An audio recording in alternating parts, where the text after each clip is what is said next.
भक्ति भाव की वीडियोस देखने के लिए त्रिलोक चैनल को सब्सक्राइब करने के बाद घंटी का बटन दबाना ना भूलें। हम अपने ईश्वर या इष्ट देव की प्रार्थना करने के लिए अलग अलग तरीकों को अपनाते हैं, जिनमें भजन, कीर्तन, पूजा पाठ, व्रत करना या मंत्रों का जाप करना शामिल है। मंत्र जाप से एकाग्रता बढ़ती है, जिससे हम अपने ईश्वर से जल्दी कनेक्ट हो पाते हैं और हमारी प्रार्थना ईश्वर जल्द ही सुन लेते हैं। इसलिए मंत्रोच्चारण को सबसे प्रभावशाली माना जाता है। जिस तरह अलग अलग मंत्रों को करने का अलग अलग प्रभाव होता है, वैसे ही अलग अलग मंत्रों के जाप के लिए विभिन्न मालाओं का प्रयोग किया जाता है। माला का प्रयोग करने से मंत्र जाप की संख्या में होने वाली गड़बड़ी से भी बचा जा सकता है। श्रद्धालु अपनी श्रद्धा और मंत्र के हिसाब से माला का चुनाव करते हैं। माला में लगे हुए दानों को मन का कहा जाता है। वैसे तो माला में 108 मन के होते हैं, लेकिन कुछ मालाएं 27 या 54 मनके की भी होती हैं।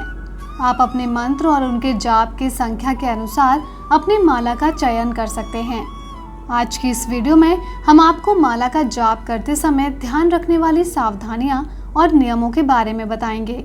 इसके अलावा हम आपको विभिन्न मालाओं के प्रभाव और प्रकार के बारे में भी बताएंगे। माला के प्रयोग में की जाने वाली सावधानियां और नियम।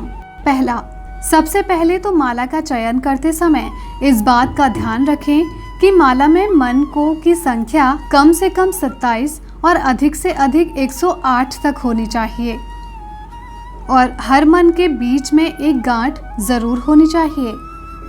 दूसरा, मंत्र का जाप करते समय आपकी माला किसी भी वस्त्र से ढकी होनी चाहिए।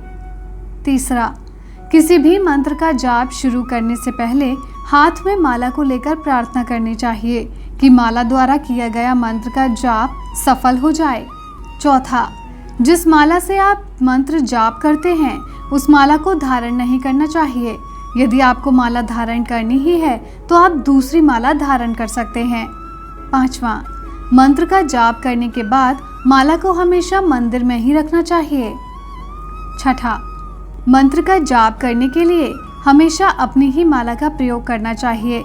ना तो हमें वो माला किसी और को देनी चाहिए और ना ही किसी और की लेनी चाहिए। सातवां, ध्यान रहे मंत्र का जाप करते समय माला नीचे नहीं करनी चाहिए, नहीं तो ये अशुभ माना जाता है। आठवां, कभी भी माला को जमीन पर ना रखें, इसे हमेशा मंदिर किसी डिब्बे या कपड़े में लपेट कर ही रखें। मंत्र जाप की मालाओं के प्रकार। हर मंत्र का जाप करने के लिए अलग माला का इस्तेमाल किया जाता है। इन मालाओं का प्रभाव भी अलग अलग होता है, जिसके कारण हमारे मंत्र जल्द ही सिद्ध हो जाते हैं और हमारी मनोकामनाएं तुरंत पूर्ण हो जाती हैं। हम ईश्वर से शीघ्र कनेक्ट हो जाते हैं। हमारा मन ईश्वर की भक्ति में लीन हो जाता है। तो चलिए अब मालाओं के विभिन्न प्रकार और उनसे होने वाले लाभों के बारे में जानते हैं। पहला, तुलसी की माला। तुलसी माला का सबसे ज्यादा महत्व वैष्णव परंपरा में माना जाता है। इस माला को धारण करने के बाद वैष्णव परंपरा का पालन करना आदि आवश्यक होता है। भगवान विष्णु या उनके किसी अवतार के मंत्रों का जाप करने के लिए तुलसी की माला का प्रयोग किया जाता है। भगवान शिव या किसी भी देवी के मंत्रों का जाप करने के लिए तुलसी की माला का प्रयोग नहीं करना चाहिए। दूसरा, चंदन की माला। चंदन की माला 2 रंगों में आती है, एक लाल चंदन की माला और दूसरी श्वेत चंदन की माला। भगवान कृष्ण के मंत्रों के जाप के लिए हमेशा श्वेत चंदन की माला का प्रयोग करना चाहिए। इसके अलावा किसी भी देवी के मंत्रों के जाप के लिए लाल चंदन की माला का इस्तेमाल किया जाता है। तीसरी, रुद्राक्ष की माला। रुद्राक्ष की माला की सबसे बड़ी खासियत ये है कि इसका प्रयोग किसी भी मंत्र के जाप के लिए किया जा सकता है। महादेव और उनके परिवार के लोगों के मंत्रों के जाप के लिए रुद्राक्ष की माला का उपयोग करना लाभकारी सिद्ध होता है।